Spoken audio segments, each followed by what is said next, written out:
Hi, everyone. Let me just share my screen. Okay, this is the first of two videos that we're going to do so we can spend more time doing the presentations. So let me enlarge this. So, emotions and motivation. When we talk about emotions, the way to characterize emotions are four different components that we see. And the emotion we're feeling is a psychological state that can change at any moment. And you can experience more than one emotion at the same time. Sometimes they can even be opposite, both positive or negative. And it's very subjective. So for one person, they may not experience the same heart rate increases or blood pressure increase or respiration, where another person may, be perfectly calm, or they may be extremely agitated through the same situation. It is connected to mental processes that we have. So we've experienced most of the emotions. So when your brain recognizes that it's very similar to what you've experienced, they refer to that and you act accordingly. There is some sort of bodily arousal. It could be something very slight, or it could be a couple different things. Like if you're fearful, the hair on your arms may stand up. Your heart rate may go up. Your breathing may be like fast and just as if you were frightened. Again, fear is an emotion. And there's usually some classical overt behavior. So, like smiling for happiness, very common. So, let's go through some of those. So, if you see this picture of a girl, if you look at the face, that bright, broad smile, we have some laugh lines, the eyes are about halfway open. We would say that this is happy. See, our brain uses all those nonverbal cues to help us to connect what we have experienced already as happy and to then label this person as happy. How about this one? Sad. Again, frown, the smile upside down, a little bit of a flare of the nostrils, eyebrows slightly going up. Again, wide, a little wider opening than we had for happy, but definitely sad. How about this one? Fear. Again, notice very full face. Mouth is kind of like an oval shape. We have a flare of the nostrils. Both eyebrows are raised and eyes are wide open and they are staring forward. This one's easy. Anger. Again, you can see he's like holding back his tongue, holding back what he's going to say. Eyebrows are down in the center. Eyes are wide open. Definitely a flare in the nostrils and a little puff of the cheek. You can see that he's holding back, but definitely angry. Surprise. Again, full elongated face. The mouth is kind of an O shape. Eyebrows both up, eyes wide open. And I always like to call this picture my ew picture. Disgust. Definitely not a smile. The teeth are a little bit clenched. Nostrils flared. Eyes are small, and we have the eyebrow facing down. Both positive and negative emotions can coexist at the same time. Let me give you an example. When we talk about that, let's say you're a parent of your child getting married. And in one case, at the same time, you can experience both happiness and sadness. You're happy that they're getting married, that they found the love of their life, that person loves them and they love them back. But at the same time, your relationship is going to change with your child. They may move out, they may even move out of state. You won't get to see them as much. So at the same time, you're feeling both a positive and negative emotion. Approach emotions, love and happiness. In other words, we will go up to people, approach them if we are feeling comfortable with the emotions they're portraying. Withdraw emotions or emotions that we may pull back, that we don't want to engage with the other person. And two of them are fear and disgust. Like if somebody looks fearful, an adult, I mean, like, oh, I don't want to go over there. I'm afraid to get involved with that. Now, the one exception to that is if children are afraid. Adults will go to a child who looks like they're afraid, but they won't go to another adult who looks afraid. And then disgust. If the person is angry or if they're making lots of sounds and flinging their arms and almost kind of having like a hissy fit per se, people aren't going to approach them. They're going to try to stay away from them. So they call that a withdrawal emotion. And all of these expressions, we call them micro expressions. All of these expressions are part of expressions that we have seen and can recognize, and we have learned over the years that certain muscles used in our own body mean that we're happy, we're smiling, or if we're frowning, that we're sad. So the research shows that if you actually were sad, but force yourself to smile during the day, by the end of the day, over 60% of the people then said that they were happy. And the only thing that it changed was that they forced themselves to smile, and your brain recognized those muscles in that position saying that you're happy. Frowning makes you sadder. So, say you don't really have any particular emotion, or if you're showing happiness and you want to change to sadness, all you have to do is walk around frowning and you can actually change yourself to being sad. Please look at all these pictures. All these pictures show different people showing the emotion of happiness. So it doesn't matter what culture, it doesn't matter, your race, it doesn't matter your age, it doesn't matter your sex. Happiness is happiness is happiness is happiness. There are certain characteristics that are the same in all of them. So when we think of happiness, happiness will open us up. It will broaden us to all different people and things and items to do. Fear, on the other hand, makes it more narrow. We tend to focus on just that one thing, very driven to just that one thing, and don't broaden our ideas or wanting to do anything. Very, very specific for fear. This always gets people talking. Can money buy happiness? Well, in all the years I've been doing this class, I would say it's probably about 50-50. 50% that say yes, 50% that say no. The ones that say yes are like, well, sure, I can do what I want. I wouldn't have to worry.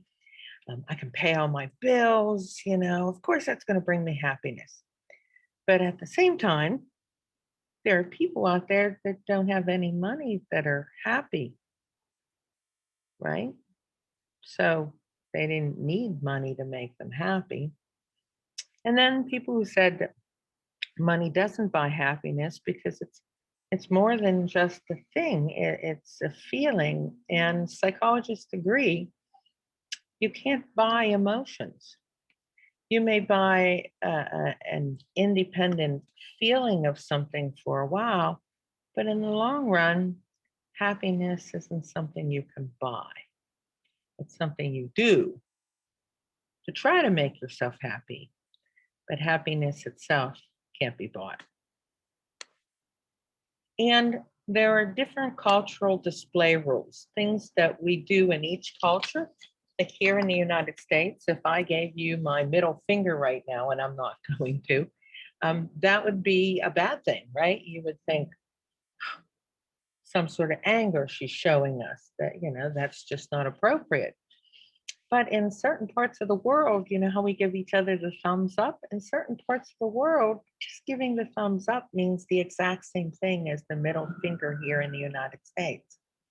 So when you're in different cultures, you have to learn the customs of the culture, even the non-verbal customs. Not only the verbal language do you have to learn, you have to learn the cultural language. And body language is very, very important. I think somebody in this class is doing nonverbal communication. If you ever get a chance to read up on nonverbal communications, it's fascinating. Someone who may be lying tends to talk a lot like with their left hand. Now, if they're left-handed, you have to look for other cues, but they'll talk with their left hand. Or they blink a lot. They won't look in the eye. If they're making up things, they tend to look to the left because it's the right brain that's more creative. So it crosses. So the right brain is being creative. The eyes, are looking to the left. Body language. Even some subtle things, nonverbal communication. Say you're in a job interview. You lean forward because it shows the person you're being interviewed by that you're interested in what they're saying. Right? You're not going to go into a job interview and pick your nose. Right? That's a nonverbal cue that says, there's something wrong with you, right? Even if you really have to pick your nose, you shouldn't do it there, right?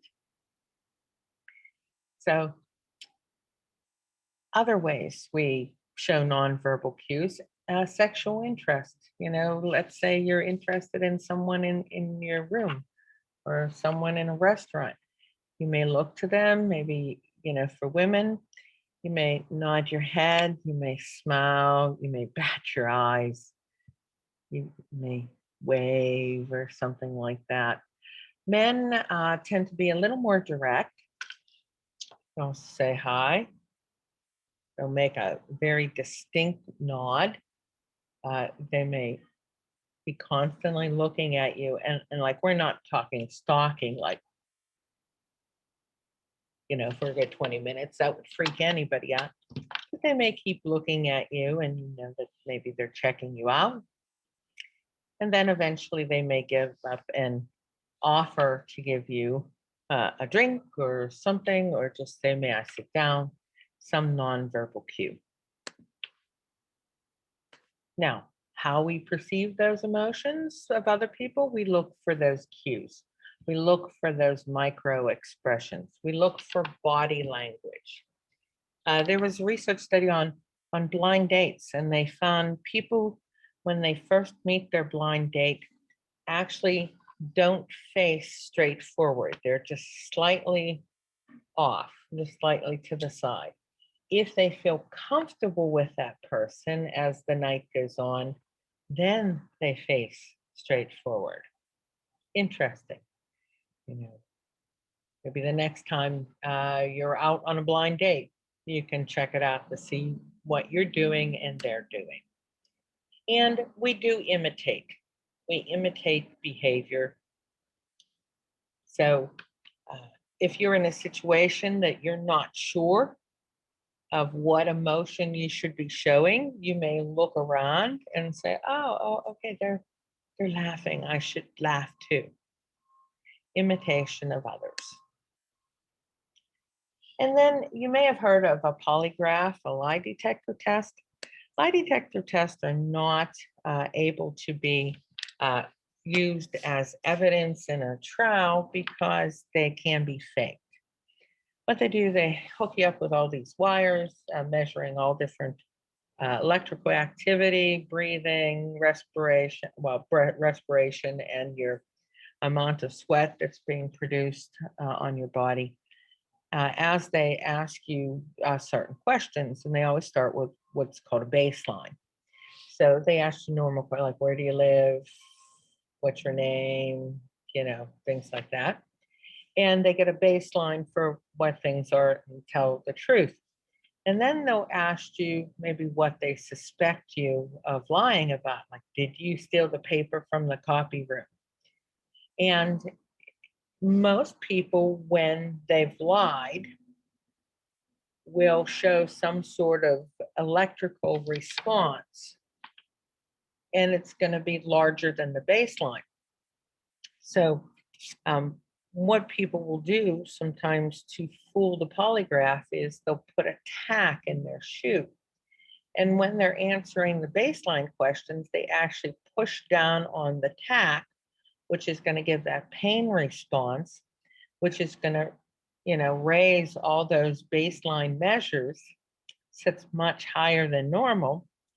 And then when they start asking you questions to say, did you steal the paper? You ease your foot off the tack, and it's going to give you results just like your baseline, which was raised. So it doesn't look like you're lying. So eventually I figured out that people were doing that, and now they make you take them with no shoes on. People can still lie and it not registered.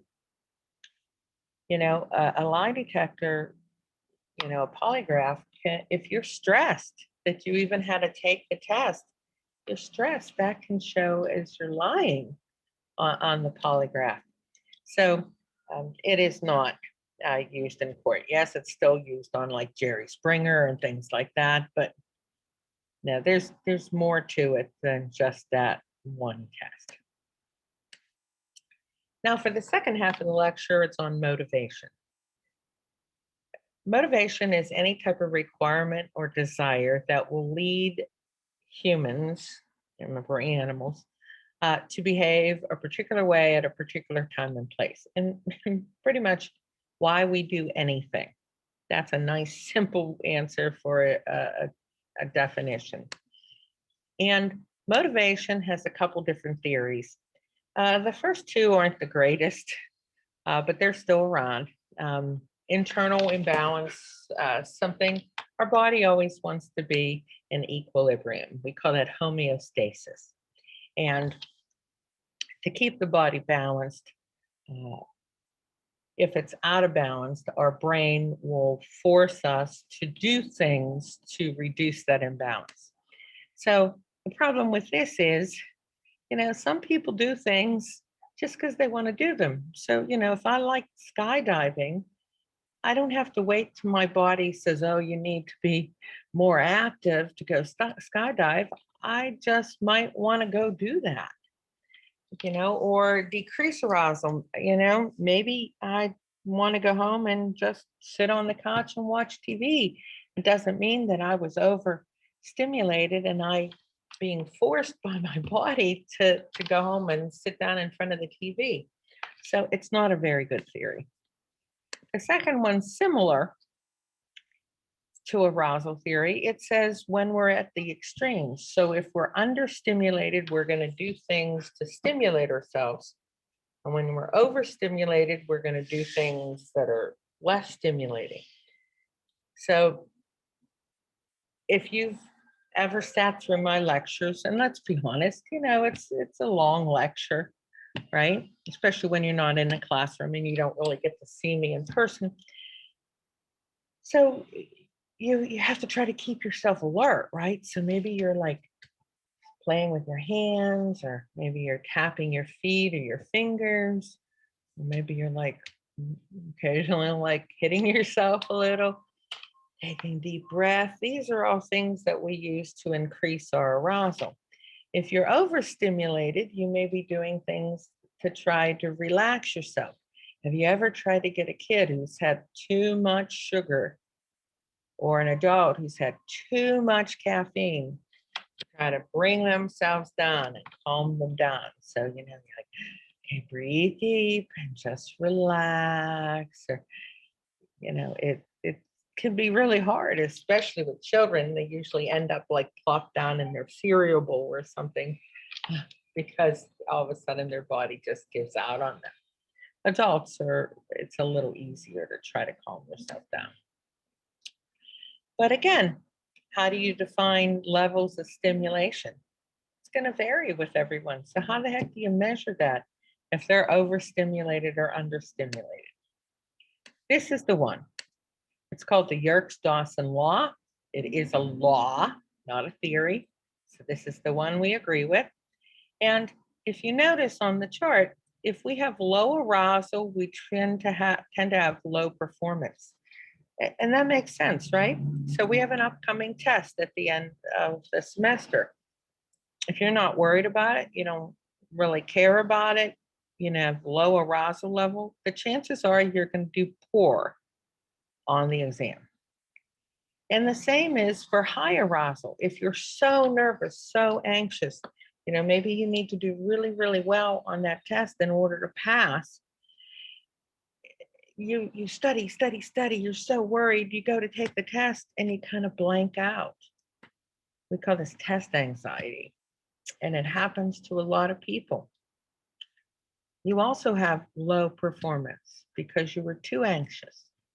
The goal is to get this somewhere in between, some intermediate level of arousal. So you will want to do things and be able to do things, but not so much that it's gonna, you know, be debilitating, that you can't do things. So we want that happy medium. What motivates us? Well, that depends on the person, you know.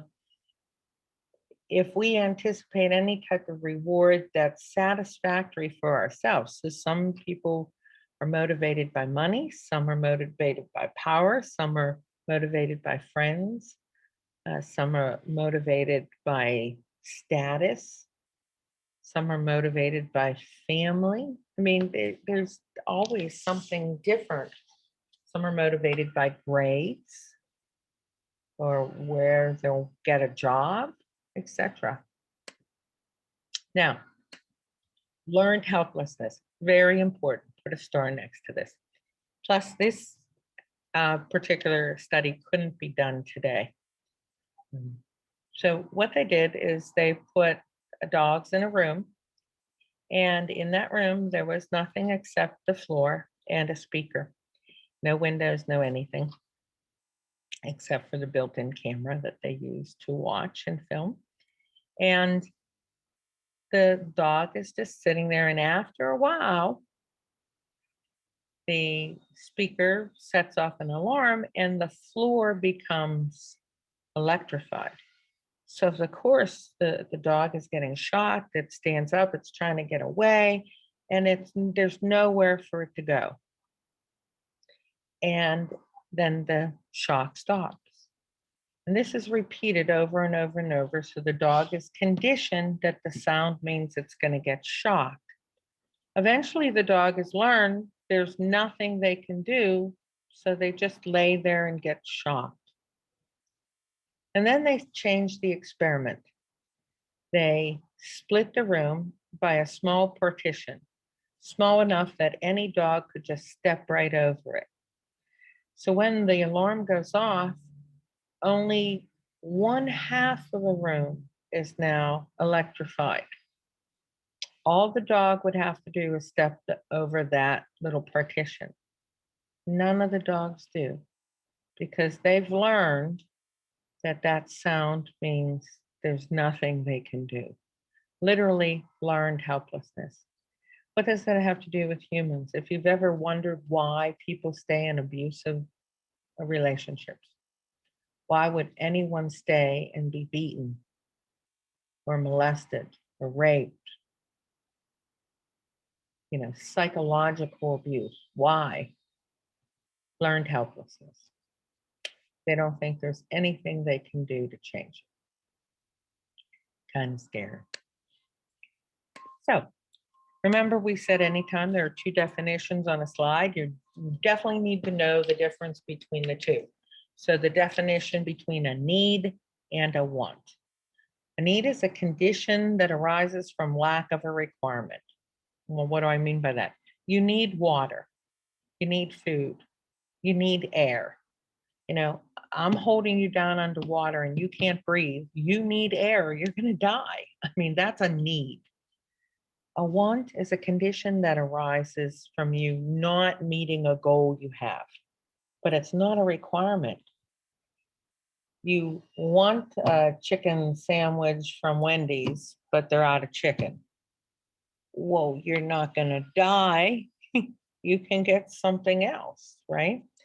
So you need water, food, air. You may want a 52-inch flat screen TV, but you will be just fine if you don't get that. Difference between the two. Why is that important? Because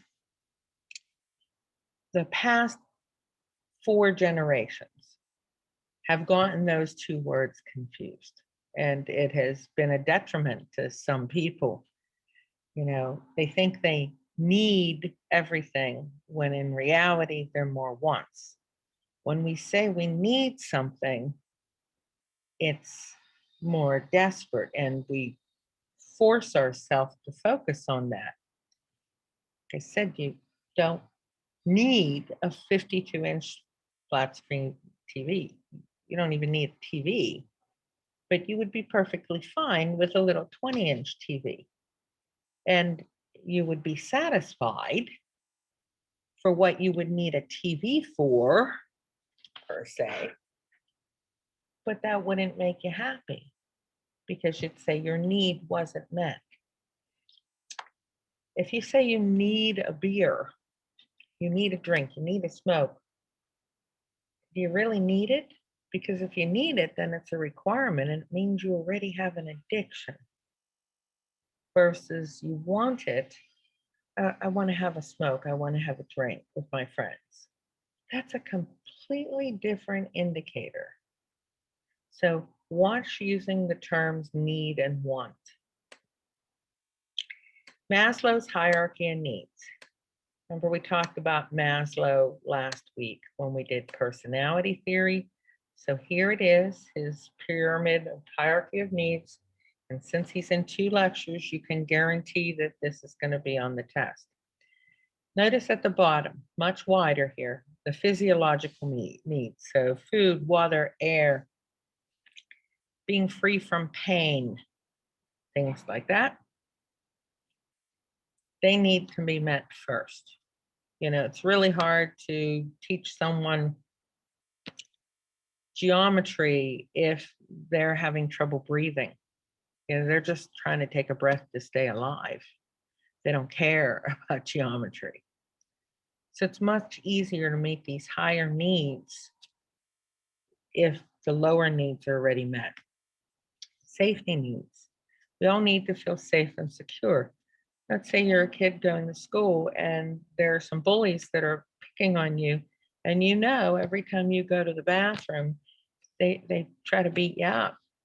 So you don't eat or drink anything because you're afraid that you're going to get beat up. You're sitting in class thinking, am I going to get beat up today? You don't care that, you know, Pythagorean theorem is a squared plus b squared equals c squared because your safety needs are not being met. Belonging needs. We all need to belong to someone or something. Very few people can survive with no one in their life. You know, even a recluse has someone who gets them food. Esteem needs. You need to feel good about yourself. It's hard to feel good about yourself if these lower needs aren't being met. Cognitive needs. You're sitting here watching this video right now when you could be doing 100 other different things. You definitely are working on your cognitive needs tonight. Aesthetic needs. We want things that are pretty and nice and clean and make us feel good. You know, not saying that you're dreaming of a house with a white picket fence, you know, and little rose bushes around it. But nobody is dreaming that they're going to live in a 1-room apartment that has no heat and rats and roaches running around. That's just not happening. Nobody has that dream. You know, aesthetic. It doesn't have to be mansions. It just has to make you happy and make you feel good. And then self-actualization, to be all that you can be, the best. Um, and Maslow says we never reach this. Probably the closest people that have reached it would be like Abraham Lincoln, Martin Luther King Jr., Gandhi, Mother Teresa. These would be people that would have been up there, but even those people, Maslow says, can constantly continue to improve themselves. So we really stop working to do this only after we've died. We're constantly meeting those needs. And that's it. That's the lecture on emotions and motivation. Again, next to the last week of class, if anybody has any questions on this, feel free to contact me, or you can just send me an email and I'll be glad to answer it when I can. Have a good day.